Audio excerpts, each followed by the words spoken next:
একদিকে কারফিউ, অন্যদিকে সড়কে সেনা সদস্যদের কঠোর নজরদারি। তাই অন্য কয়েকদিনের তুলনায় শনিবার সারা দেশে সহিংসতার মাত্রা ছিল অনেকটাই নিয়ন্ত্রণে। তবে শনিবার রাজধানীতে আইনশৃঙ্খলা বাহিনীর কঠোর অবস্থানের পরও বেশ কিছু জায়গায় সহিংসতার কিছু খবর পাওয়া যায়। বাকিটা জানাচ্ছেন রেজওয়ান ফয়েজ। আজকে সারাদিনের পরিস্থিতি যদি আমি একটু পর্যালোচনা করি তাহলে সারাদিনের পরিস্থিতি এরকম। সকাল থেকেই গত কয়েকদিন ধরে যে সহিংসতা আমরা দেখতে পেয়েছি এই কারফিউ জারির পরে, সেই সহিংসতা রাস্তায় অনেকটাই কমে এসেছে।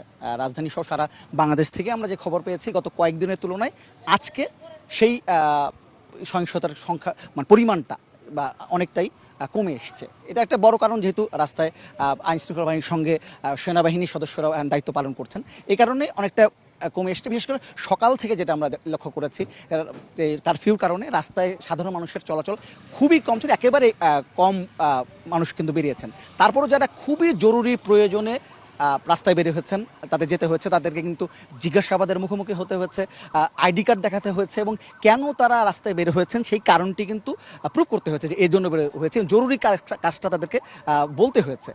তারপর যদি আইনশৃঙ্খলা বাহিনীর সদস্যরা বা সেনাবাহিনীর সদস্যরা যদি সেটা নিয়ে তারা যে ঠিক আছে আসলে জরুরি কাজ আছে এটা নিয়ে যাতে সন্তুষ্ট হন, তখন তাদেরকে ছেড়ে দেওয়া হয়েছে অথবা তাদেরকে আবার ফিরতে বাড়িতে পাঠিয়ে দেওয়া হয়েছে।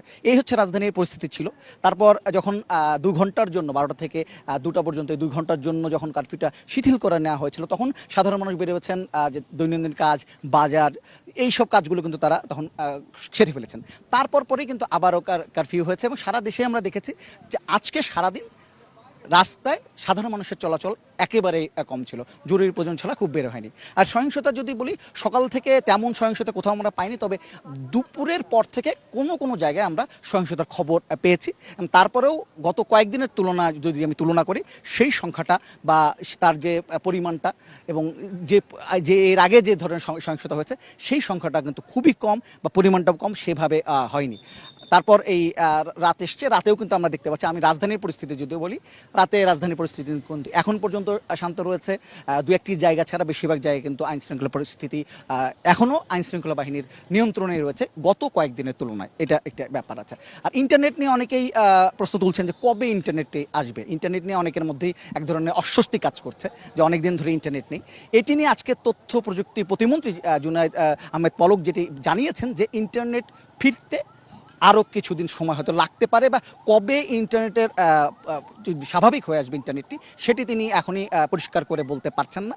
কারণ একটি কারণ আছে, কারণ হচ্ছে যে যেই মহাখালী যে আগুন দেওয়া হয়েছিল, ডাটা সেন্টার ক্ষতিগ্রস্ত হয়েছে, সেটি এখনও মেরামতের কাজ চলছে। কাজে ইন্টারনেট কখন ফেরত আসবে সেটি এখনও বা স্বাভাবিক হয়ে আসবে সেটি এখনও পরিষ্কার করে বলা যাচ্ছে না। এটি একটি 10টা পর্যন্ত কারফিউ আছে, পরে হয়তো প্রয়োজনে বাড়ানো হতে পারে। এই কারণেই দুদিন সাধারণ ছুটি ঘোষণা করা হয়েছে সারা দেশে। এটি একটি তথ্য রয়েছে। তবে যদি সব কিছু মিলে বলি, সাধারণ মানুষের লক্ষ্য কিন্তু একটাই, যেভাবেই হোক না কেন, এই যারা কোটা আন্দোলনের পক্ষে আছেন কিংবা বিপক্ষে যাই বলেন না কেন, সবারই কিন্তু প্রত্যাশা এখন একটাই, যে কোনোভাবে এই সহিংসতা যেটা আছে সেটা যেন বন্ধ হয়ে যায়। এটাই সবাই প্রত্যাশা করছেন। আলোচনার মাধ্যমে যেন এই সমস্যাটা সমাধান হয় সেই দিকে তাকিয়ে আছেন, এবং এ কারণেই আগামীকাল 10টার সময়, সকাল 10টার সময় কিন্তু আপিল বিভাগে এই কোটা সংস্কার নিয়ে একটি যে রায়টি আছে, বাতিল হওয়ার যে রাইট হওয়া, এ কারণেই আগামীকাল 10টার সময়, সকাল 10টার সময় কিন্তু আপিল বিভাগে এই কোটা সংস্কার নিয়ে একটি যে রায়টি আছে, বাতিল হওয়ার যে রাইট হওয়া বা না হওয়া নিয়ে যে রায়টি আছে বা যে যে মামলাটি রয়েছে সেটি কিন্তু আপিল বিভাগে উঠবে এবং সেখানে শুনানি হবে। এবং তারপরে কিন্তু প্রত্যাশা করা হচ্ছে সেখান থেকেই, কারণ দুপক্ষ থেকে, সরকারের পক্ষ থেকে হোক এবং যারা আন্দোলনকারী শিক্ষার্থী আছে তাদের পক্ষ থেকে হোক, সব পক্ষ থেকে আশাবাদ ব্যক্ত করা হয়েছে যে এখানে ভালো ফলাফল আসবে। সরকারের পক্ষ থেকে বলা হচ্ছে সেখান থেকে একটি প্রত্যাশাজনক হয়তো ফলাফল চলে আসবে। কাজেই সেটি যখন চলে আসবে বা আগামীকাল রায়টার জন্য সবাই অপেক্ষা আছে এবং প্রত্যাশা করছে যে সেই রায়টি আসার পরপরই এই যে একটি সহিংস পরিস্থিতি, সেই পরিস্থিতি অনেকটাই নিয়ন্ত্রণে চলে আসবে। যারা সবকিছু মিলে যে সারা দেশের যে পরিস্থিতি সেটি মোটামুটি স্বাভাবিক হয়ে আসবে বলে প্রত্যাশা করা হচ্ছে। সবার দৃষ্টি আসলে আগামীকাল সকাল 10টায় আদালতের দিকে, সেখান থেকে কি রায় আসে এবং তারপর আসলে প্রতিক্রিয়া কেমন হয় সেটির দিকে। তবে সবাই প্রত্যাশা করছে যেভাবে হোক না গত কয়েকদিন ধরে চলা যে সহিংসতা সেটি বন্ধ হয়ে যাবে এবং আবার বাংলাদেশে শান্তি ফিরে আসবে, এই প্রত্যাশা সবাই করছেন। তো এই এখন পর্যন্ত এই ছিল আমার কাছে সর্বশেষ পরিস্থিতি। কারফিউ